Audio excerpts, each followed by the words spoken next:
Little Hands Bake Attitude, Book 1, Chapter 1, First Time.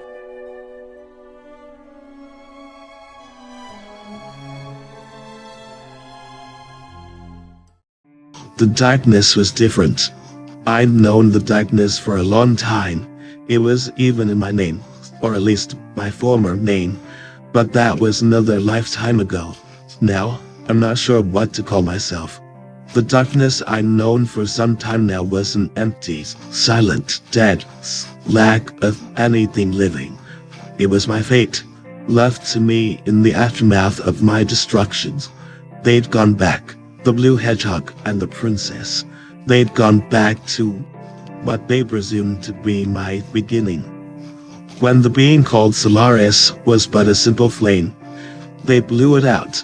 But when the light was gone, when Iblis had been extinguished, what was left was me, the darkness.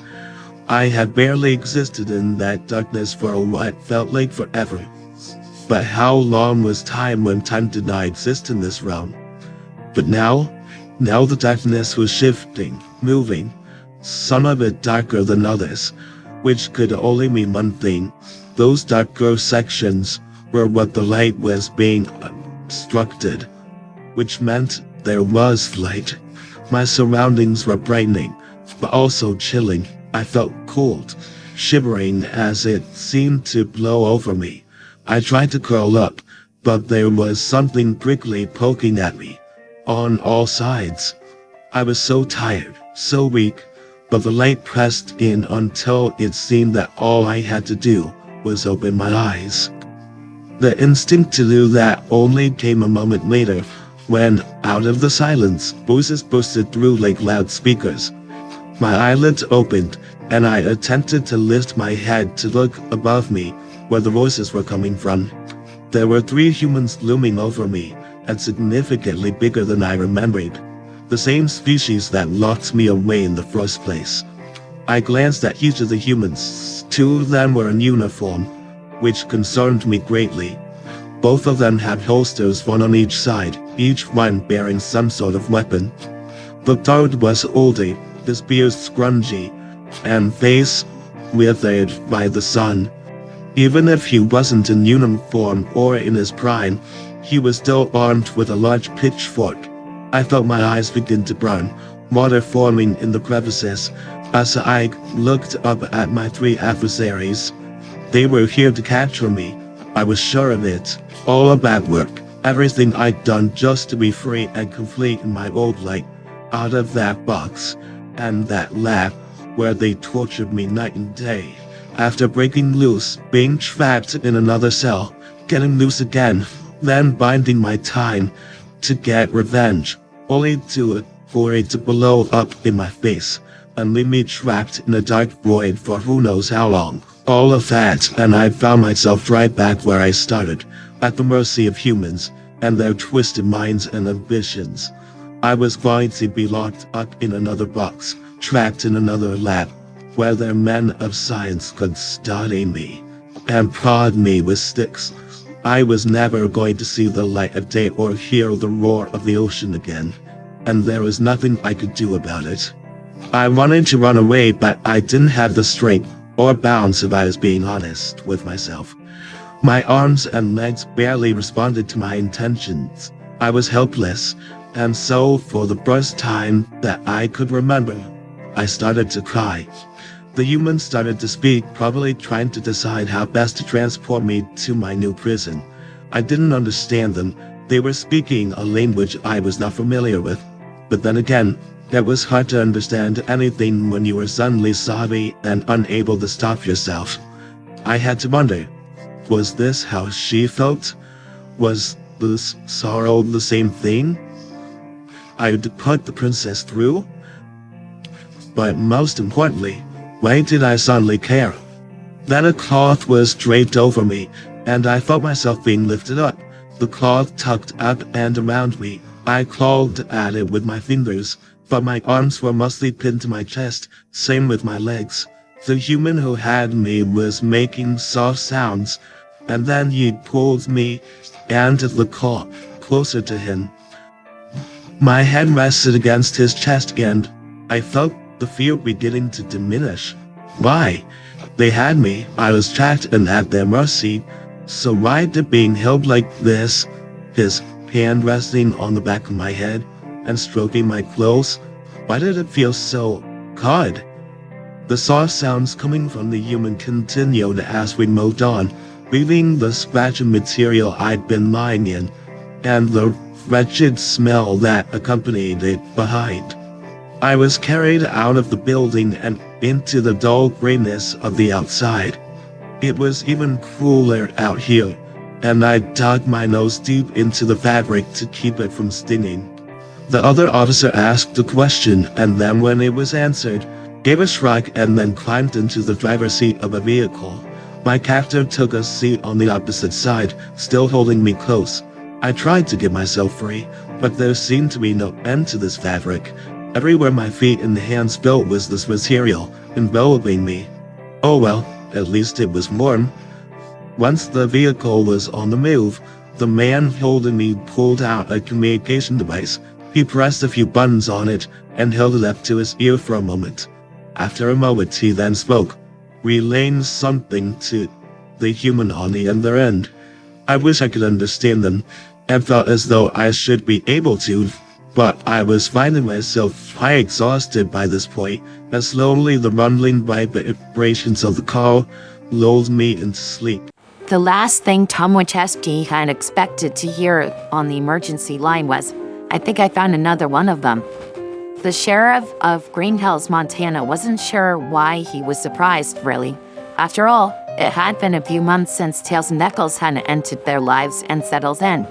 The two of them went right to work fixing the damage Knuckles had made to the house during his initial meeting with Sonic. Tails handled rewiring, Knuckles hauled the lumber, and Sonic was put in charge of the screwdriver and hammer. Within only a few short weeks, it looked almost like nothing had happened.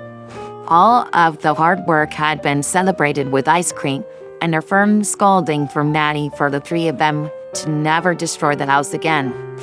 Sonic had admitted that they couldn't exactly promise that, but Knuckles swore that if there was any damage caused by his actions, he would take the full responsibility of repair. It was only honorable. Tom and Wade had been out helping a woman with her groceries when one of the local farmers called and said they found another creature like them and to Tom right away. Tom had a feeling this newcomer was going to be a challenge to fetch. They already had 3 of them in their house.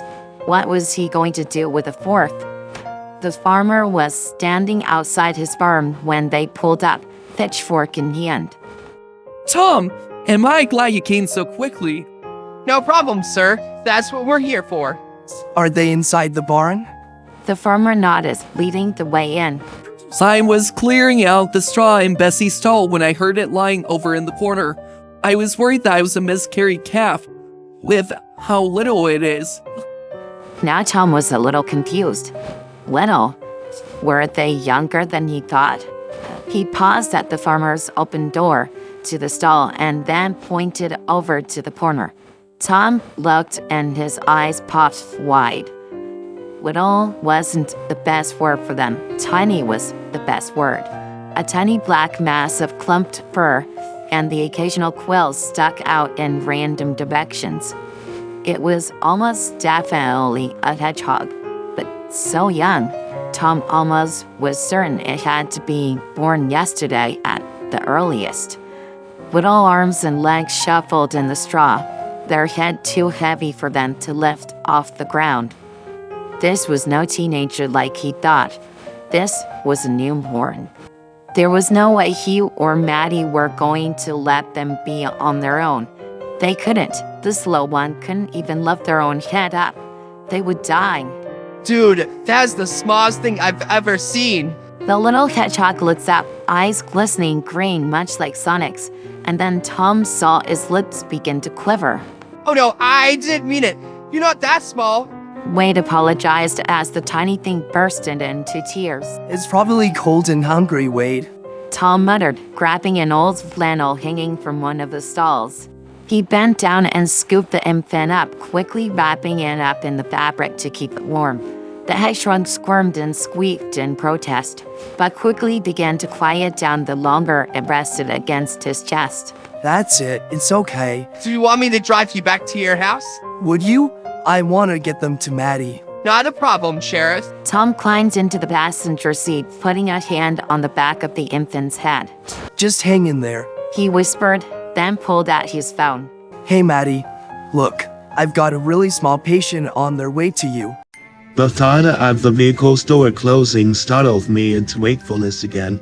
My eyes popped open wide, searching for the danger, but only finding the fresh, bright sun.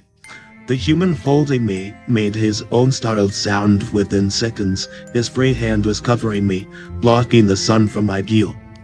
I heard another door open and more footsteps. A woman accompanied them. And then, from under the man's hand, I saw her talking to him, and then looking down at me.